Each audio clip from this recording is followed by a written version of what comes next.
Imagine standing in front of a mirror, but instead of reflecting your face, it shows the parts of yourself you keep hidden, not just from others, but from yourself. What would you see? Maybe it's the emotions you've buried, the desires you've been too afraid to admit, or the fears you've worked hard to ignore. Carl Jung called this the shadow, the hidden aspects of our personality that don't match the image we want to show the world. But here's the twist. What if those parts you're so eager to hide actually hold the key to understanding who you truly are? In this video, we're diving into Jung's concept of the shadow, exploring why it exists, and uncovering how facing it can lead to genuine personal growth. Together, we'll learn how to confront our fears and discover the strengths and possibilities hidden in the parts of ourselves we've overlooked. The shadow is a part of us we rarely think about, but it's always there, lurking quietly in the background. Imagine it as a messy closet where we stuff everything we don't want anyone to see. Over time, that closet fills up with things we've rejected about ourselves, feelings we were told were wrong, traits we thought didn't belong, or desires we felt were too much. The problem is the mess doesn't just stay hidden. Eventually, it spills out. Whether we notice it or not, Carl Jung, the psychologist who gave this concept its name, believed the shadow is made up of the unconscious parts of ourselves we push aside to fit into society. As we grow up, we learn to wear a mask or a persona to navigate the world, showing people the version of ourselves we think they'll accept. But everything that doesn't fit this mask, our anger, fear, jealousy, or even our creativity, gets shoved into the shadow. And the more we deny it, the stronger it becomes. It's like trying to keep a beach ball underwater. The harder you push it down, the more energy it takes. And when it finally slips out of your grasp, it bursts to the surface with force. That's what happens when we ignore our shadow. It doesn't go away. It just shows up in ways we can't control. Maybe as a sudden outburst of anger, a feeling of jealousy we don't understand, or even intense dislike for someone who reflects something we secretly struggle with. Think about it. How often do we dislike traits in others that, deep down, remind us of parts of ourselves? Jung called this shadow projection. It's easier to point fingers at someone else than to face the uncomfortable truth that what annoys us in them might be what we've rejected in ourselves. So, the shadow isn't just about what's hidden inside us. It also shapes how we see and interact with the world. But why do we even create a shadow in the first place? Why do we feel the need to bury parts of ourselves?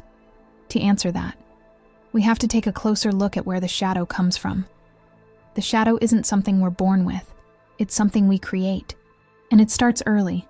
Picture yourself as a child, wide-eyed and curious, exploring the world without a filter. You were loud when you were happy, cried when you were upset, and didn't think twice about showing how you felt. But at some point, you likely heard things like, "Stop being so dramatic," or "Don't act like that in public." Bit by bit, you learned that certain parts of you weren't acceptable, so you started tucking them away. This is where the shadow begins. Carl Jung believed the shadow forms as a survival mechanism. We suppress traits, emotions, or behaviors that might lead to rejection because, as social beings, we need connection and approval to feel safe. It's not all bad. After all, learning to adapt is how we fit into society. But there's a cost. By burying what's seen as unacceptable, we lose touch with parts of ourselves that, while messy or complicated, are still deeply human. Imagine it like trimming a tree. To make it look neat, you cut off branches that don't seem to fit, but those branches are still part of the tree's natural shape, and losing them changes what the tree was meant to be. Similarly, when we suppress parts of ourselves, we create an internal split. There's the persona, the polished version of us we show the world, and there's the shadow, where everything else gets shoved out of sight.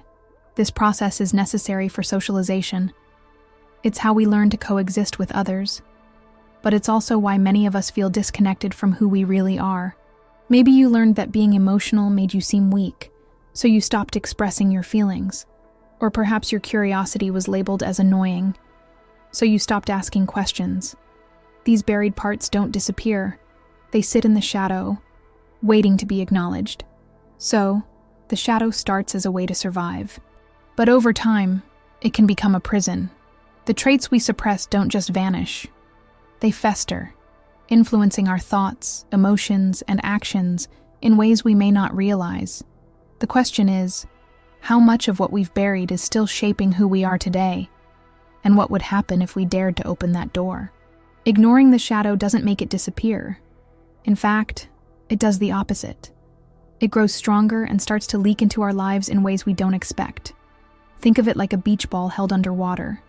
It takes constant effort to keep it submerged, and when it eventually slips free, it shoots up with force, splashing everything around it. That's what happens when we suppress parts of ourselves. They don't stay hidden. They find ways to surface, often in disruptive or destructive ways. One of the most common ways the shadow shows up is through self-sabotage. Have you ever set a goal for yourself, only to find excuses not to follow through? Or maybe you've sabotaged a relationship because of fears or insecurities you couldn't name. These patterns often stem from unacknowledged parts of ourselves. Traits, desires, or fears buried in the shadow. The more we suppress them, the more they work against us, pulling strings from behind the scenes. Another way the shadow manifests is through projection.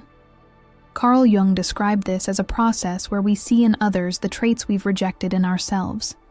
For example, if you've buried your anger, you might find yourself constantly annoyed by people who are outspoken or confrontational. It's like holding up a mirror but refusing to recognize your own reflection. Instead of facing what's inside, we point fingers at others, which can lead to conflict, judgment, and a sense of alienation. Emotional triggers are another sign of the shadow at work. Have you ever overreacted to a situation and wondered why it hit you so hard? Maybe a small criticism felt like a personal attack, or someone's behavior made you irrationally angry. These intense reactions are often clues that your shadow is being activated. The parts of yourself you've buried are trying to get your attention, but instead of addressing them, you lash out or shut down.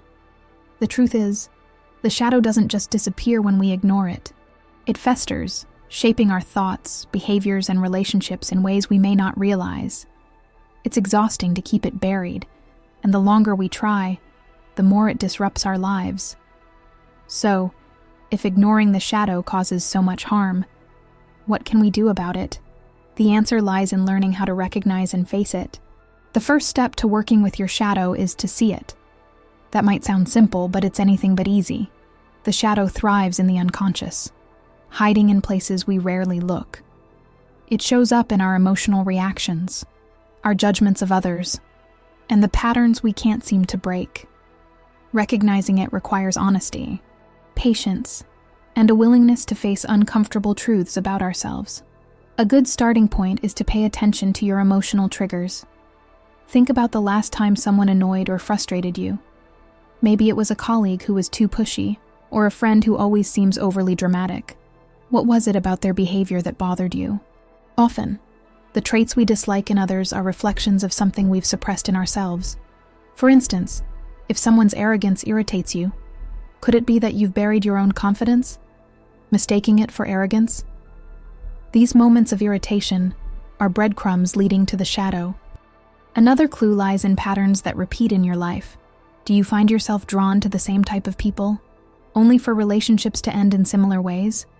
Or do you notice cycles of procrastination or self-doubt that derail your goals? These patterns aren't random. They're signs that the shadow is influencing your behavior from behind the scenes. By observing these cycles without judgment, you can start to uncover what's hiding beneath them. A practical tool to help with this process is a shadow journal. Each day, take a few minutes to reflect on moments that triggered a strong emotional response. Write down what happened, how you felt, and what those feelings might say about you. For example, if you felt intense anger during a minor disagreement, ask yourself, what does this say about my fears, insecurities, or unspoken needs? Over time, this practice helps bring the unconscious into the light. But recognizing the shadow isn't just about spotting the negative, it's also about uncovering hidden strengths. Traits like ambition, passion, or assertiveness might be buried alongside fears and insecurities because we've been taught they're too much. By exploring your reactions and judgments, you might discover parts of yourself that, when embraced, can lead to growth and empowerment. So, if you're willing to look closely, the shadow will reveal itself. It's not about blaming yourself or feeling ashamed. It's about being curious. What parts of you are waiting to be seen? And how might they transform your life if you let them? Recognizing the shadow is just the beginning. Facing it is where the real change starts. Recognizing the shadow is one thing, but confronting it is a whole different challenge. It's like meeting a stranger you've avoided for years, only to realize they've been living in your house all along. Facing the shadow requires courage, patience, and self-compassion. It's not about judging yourself for what you find. It's about understanding that those hidden parts of you are just as human as the ones you proudly show to the world. The first step is to approach your shadow with curiosity rather than fear. Think of it like reconnecting with an old friend you've grown distant from. At first, it might feel awkward or uncomfortable. You might not even recognize them.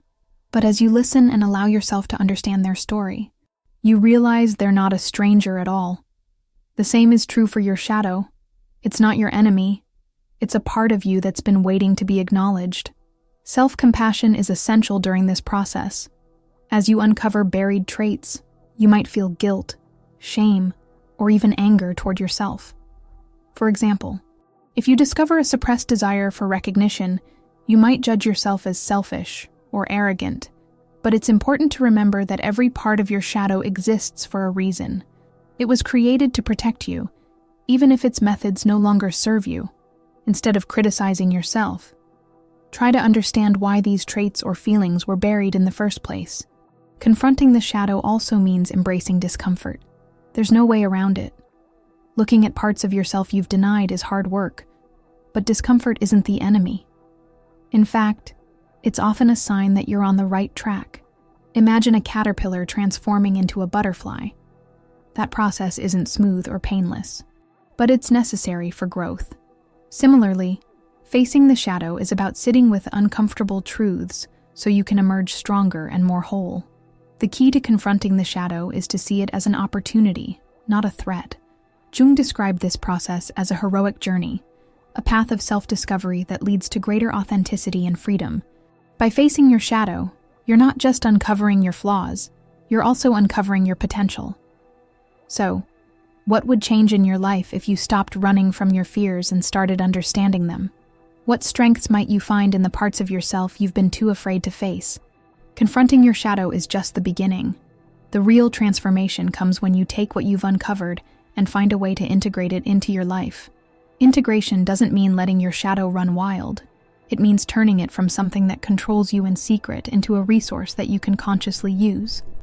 It's about taking the parts of yourself you've hidden and giving them a place where they can serve you rather than sabotage you. Think of it like working with fire. Left uncontrolled, fire can cause destruction, but when harnessed, it provides warmth, light, and energy. Your shadow is the same way. For example, if you've buried your anger because you were taught it's bad, it might be showing up as passive aggressiveness or self-sabotage. But when you learn to recognize and channel that anger, it can become a powerful tool for setting boundaries or standing up for what you believe in. Integration is also about embracing your complexity. We often think of ourselves in black and white terms, good or bad, strong or weak. But the shadow teaches us that we are all shades of gray. Maybe you see yourself as kind, but your shadow reveals moments of selfishness. Or you pride yourself on being logical, but your shadow reminds you of the emotional impulses you suppress. By accepting these contradictions, you move closer to becoming your whole, authentic self. One practical way to work on integration is through self-reflection. Ask yourself, what have I learned about my shadow? And how can I use that knowledge in my everyday life? For instance, if you've discovered a hidden desire for recognition, how can you honor that without letting it control you? Maybe it's by celebrating your accomplishments more openly or seeking validation in healthier ways. Integration is about small, intentional steps that bring your shadow into the light. Carl Jung called this process individuation, the journey of becoming a fully realized person. It's not about perfection, it's about wholeness. When you integrate your shadow, you stop seeing it as a weakness and start seeing it as a source of strength. The traits you once rejected become tools for growth and creativity, allowing you to live with greater authenticity. So, what would your life look like if, instead of fighting your shadow, you invited it to walk alongside you? Shadow work isn't something you do once and call it done. It's an ongoing process, a practice of self-awareness that evolves as you grow. Think of it like peeling an onion. Every layer you uncover reveals another beneath it, each one bringing you closer to understanding your truest self. This journey isn't linear, and it's certainly not easy, but it's one of the most rewarding paths you can take. As life changes, so do the challenges that bring your shadow to the surface. A new job, a breakup, or even an unexpected success can uncover aspects of yourself you didn't know were there. For example, you might discover new fears or insecurities you didn't have before, or you might realize that old patterns you thought you'd outgrown are still lingering. The shadow evolves alongside you, and each stage of life presents new opportunities to learn from it. This is why patience and self-compassion are so important. Shadow work isn't about fixing yourself. It's about understanding yourself. There will be times when it feels like you're going in circles, revisiting the same issues over and over again. But this isn't failure, it's growth. Just like a spiral staircase, each loop might look the same, but you're always moving upward, gaining a deeper perspective with each pass. The ongoing nature of shadow work also means that it requires regular attention. It's not about being perfect. It's about being intentional. Take time to reflect on your experiences, notice your reactions, and stay curious about what they reveal. Journaling, mindfulness, or even conversations with trusted friends can help you stay connected to this process. The key is to approach it with an open mind and a willingness to explore. Ultimately, shadow work is a lifelong journey because self-discovery is never finished. There will always be more to learn, more to uncover, and more to embrace. And that's not a burden. It's a gift. Each layer of shadow you integrate brings you closer to living a fuller, more authentic life. So, are you willing to make shadow work a part of your path to self-discovery? The answers you seek are waiting in the parts of yourself you've yet to explore. The shadow might feel like a heavy burden at first, but hidden within it are some of the most valuable parts of ourselves. Imagine a treasure chest buried in the ground. To uncover the gold inside, you have to dig through dirt and rocks, facing discomfort and effort. But once you do, the reward is undeniable. Shadow work isn't just about confronting fears. It's about finding the gifts that have been hidden away for too long. One of these gifts is creativity. Often, our most innovative and imaginative ideas are buried alongside the traits we've been taught to suppress. When we reconnect with these hidden parts, we might find ourselves drawn to creative pursuits we'd long abandoned, or discover new ways of thinking that expand our possibilities. Many artists and visionaries have attributed their breakthroughs to confronting the parts of themselves they once feared or rejected. Another gift is resilience. The parts of you that you've buried are often the same ones that hold your deepest strength. Maybe your suppressed anger is actually a source of passion that fuels change, or your long-ignored sensitivity is the key to building stronger connections with others by recognizing these traits. You can transform what once felt like a weakness into a powerful ally. The shadow also helps us develop empathy. When we accept our own flaws and contradictions, we become more understanding of others. You might find that traits you once judged in people are the same ones you've struggled with yourself. This awareness not only strengthens your relationships, but also deepens your connection to humanity as a whole. It's easier to see the beauty in others when you've learned to see it in yourself. Unlike the rigid self-image we often try to maintain, embracing the shadow makes us adaptable and open to growth. Life is full of challenges that demand flexibility and self-awareness. When you've done the work to understand your shadow, you're better equipped to face the unexpected and handle setbacks without losing sight of who you are. Ultimately, the gifts of the shadow remind us that growth isn't about perfection. It's about wholeness.